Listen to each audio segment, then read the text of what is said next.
Okay, after weeks of speculation, Brett Cooper, who commonly mistaken for Ben Shapiro's daughter, has left what a lot of people thought to be her own YouTube channel. But no, not. Daily Wire's YouTube channel. And since uploading that video to the comment section with Brett Cooper, announcing their split, there's been a lot of developments. For one, she said that it was her own decision to leave, while other sources claim that she was pushed out. Her fans on TikTok were sneakily asking her to wear blue if she's under an NDA and she can't speak. And she did, but we'll get to that. But then most importantly, the channel with over 4.5 million subscribers called The Comment Section with Brett Cooper is now just called The Comment Section and is handed over to the Daily Wire. And Brett will be starting over from scratch. So, who's to blame? What's the real story? All of that and more. So, I don't know, let's get cracking.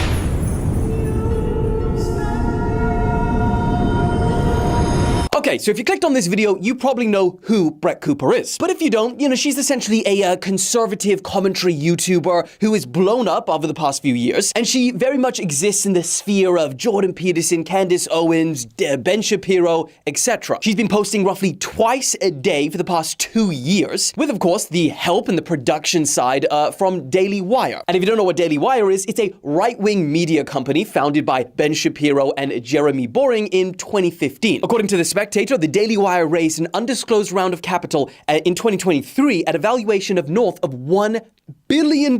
So no longer just some small little YouTube production studio. And they are on track to surpass 200 million in revenue by the end of this year. So yeah, got big money behind this channel. They produce movies, series, children's shows, and of course they have talent like Brett Cooper and many others. Now, a few weeks ago, seemingly out of nowhere, and I think the point really needs to be made, this is a YouTube channel, and it feels just like one person that is running it, right? But then suddenly, another girl steps in, the producer of this show, which, a lot of the time you don't even know that it has a producer. And she says in this video that she's filling in for Brett Cooper today, and she didn't really elaborate as to why, and then just continue with the story. And at the start of this, the first video, seeing how similar this girl was to Brett, a lot of her fans thought it was funny, with one of the top comments reading, "You've actually nailed everything about Brett. Her mannerisms, her inflections, her hand gestures, her facial expression, her smooth ad transitions, laughing face." Over 2,000 people agreed with that. But then as you go through the videos, when she fills in again, and then again, and then again, this funniness, that everyone thought it was, started to turn a little bit to like, okay, a little bit concerned now. Rumors then started floating around that she was being pushed out by the Daily Wire. And the first person that I heard speak about this whole situation was Ian Carroll. And he had this to say. And so I started digging in more. I talked to James, and I went and I started digging in and found my own source right at the Daily Wire. And now I've had even more come and corroborate it since I reported on it. And it's not just that the Daily Wire is pushing out Brett Cooper. It's actually that Brett Cooper is under one of these contracts that has her basically tied to secrecy and silence, because now they're terminating her contract. Their arbitration clauses are coming into play. So she is in a secret court of arbitration, not a public court, where she is under NDA and can't say anything about it while they spin whatever narrative they want about it. And they're circulating around letters internally that are saying like, oh, Brett Cooper wants to leave. And that is not the case at all, apparently, according to everyone at the Daily Wire that I've spoken to. And it's that she had disagreements with Jeremy Boring over what happened with Candace probably, and certainly more disagreements in terms of like the culture there and what's going on, and is now getting pushed out. They are promoting her best friend, who was her maid of honor at her wedding. They offered her a contract that was so lucrative she couldn't refuse it. The best friend that her bestie had was already offered. Producer Reagan. Bridesmaid. Yeah, her producer was her bridesmaid at her wedding this year.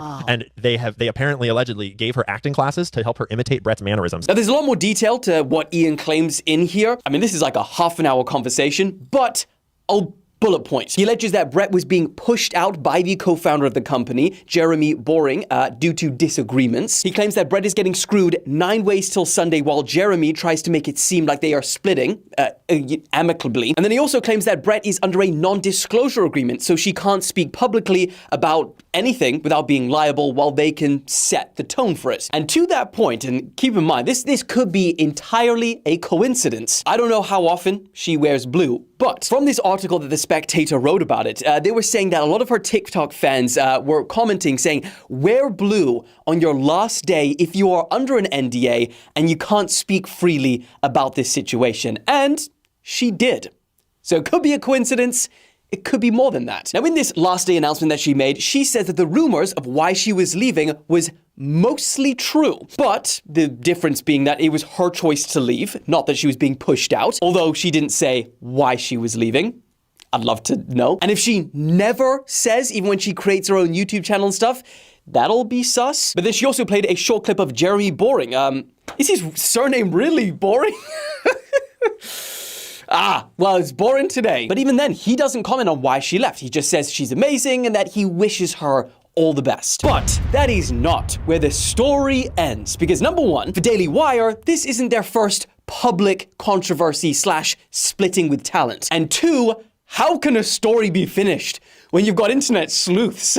Early in 2023, you've got another prominent conservative figure called Steven Crowder, who you'll probably recognize from the Change My Mind video series. And he had a hugely public feud with Daily Wire. It was reported that they offered him a $50 million contract to work with them for just 4 years. That's a staggering amount of money, which he then turned around and made public, saying that it was a slave contract. Now, there's a lot more to this whole feud than just this particular part, but he said that he objected to these specific parts of the contract where his pay would be cut if the show lost advertisers or revenue that couldn't be replaced within 90 days. And because they wanted him to host this show and it be ad-friendly, and so he started accusing Daily Wire of, being this big conservative media giant, being no different than big tech, and quote, putting profit over the honest defense of conservative values. Then, after that, the Daily Wire lost arguably one of their biggest, content creators at the time, Candace Owens. And this also turned pretty big, public, ugly, after she and their co-founder, Ben Shapiro, got into a huge disagreement about her remarks on Israel and Jews. And now, you've got Brett Cooper. But at least this time, it didn't get as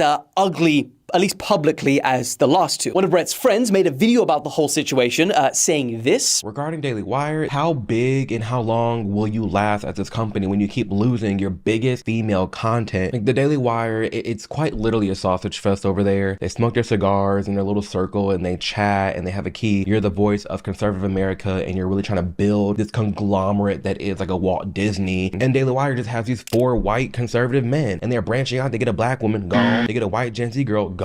It's like, what are y'all doing? How are you this big of like a conservative leader and conservative like entertainment industry, but you keep losing the people's trust? And remember when I said the story's not over when you got internet sleuths? Well, this is what I mean, because Brett Cooper's fans went to her Instagram and found that, she deleted these wedding pictures of her and the girl that has now replaced her. And that she also has unfollowed her. And she also apparently unfollowed the Daily Wire accounts and Jeremy Boring. However, she continues to follow other Daily Wire hosts. But I mean, hey, what that represents, all just speculation at this point. And until she drops a video, why I left Daily Wire, we don't know. But here is the point that I've been waiting for someone else to make about this whole situation, but I just haven't seen yet. YouTube and social media in general has come in and it has really changed and transformed the media landscape. 20 years ago, if you wanted to do what someone like Brett Cooper does, you would more than likely have to, climb the corporate ladders of these media companies like Fox or CNN, and you would just pray to be lucky enough to be given a chance to host a show. And if you do, great, but you don't own any of the intellectual property of what you're creating.